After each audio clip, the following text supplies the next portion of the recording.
കുടിശ്ശികയുള്ള 5 മാസത്തെ പെൻഷനും സമയബന്ധിതമായി കൊടുത്തു തീർക്കുമെന്ന് ധനമന്ത്രി KN ബാലഗോപാൽ 109 മാസത്തെ പെൻഷൻ വിതരണം ചെയ്തിട്ടുണ്ട്. വിഷയം ഉന്നയിച്ച് മുതലെടുപ്പിനാണ് പ്രതിപക്ഷം ശ്രമിക്കുന്നത്. കേന്ദ്രവിഹിതം ലഭിക്കാത്തതിനെതിരെ ഇനിയെങ്കിലും UDF സമരത്തിന് തയ്യാറാകേണ്ടതുണ്ടെന്നും മന്ത്രി ചോദിച്ചു. പ്രതിപക്ഷം ഈ കാര്യം പറയുന്ന ഒരു വിഷയമെന്ന നിലയിൽ അല്ലെങ്കിൽ ഇതിൻ്റെ പേരിൽ മുതലെടുപ്പ് നടത്താനായിട്ട് ശ്രമിക്കുന്ന ഒരു വിഷയമെന്ന നിലയിൽ ചില കാര്യങ്ങൾ പറയേണ്ടതുണ്ട് എന്നുള്ളത് കൊണ്ട് ചില കാര്യങ്ങൾ പറയാം. ഈ 1ഉം 2ഉം പിണറായി സർക്കാരുകൾ വന്നതിന് ശേഷം 96 മാസം കൊണ്ട് ഇതിനകം വിതരണം ചെയ്തത് 109 മാസക്കാലത്തെ ക്ഷേമ പെൻഷനാണ്. സർ, 5 മാസത്തെ പെൻഷൻ ദിവസമുണ്ട്.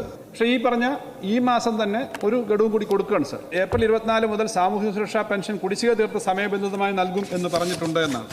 തനത് വരുമാനം വർദ്ധിപ്പിക്കുന്ന സമയത്ത് തന്നെ മറുവശത്തു കൂടി അതിശക്തമായ ആക്രമണം കേന്ദ്രത്തിന്റെ നിലപാടുകൾ കാരണം സംസ്ഥാനത്തിന് കിട്ടാനുള്ളത് കിട്ടുന്നില്ല എന്നുള്ള കാര്യം നമുക്കറിയാം.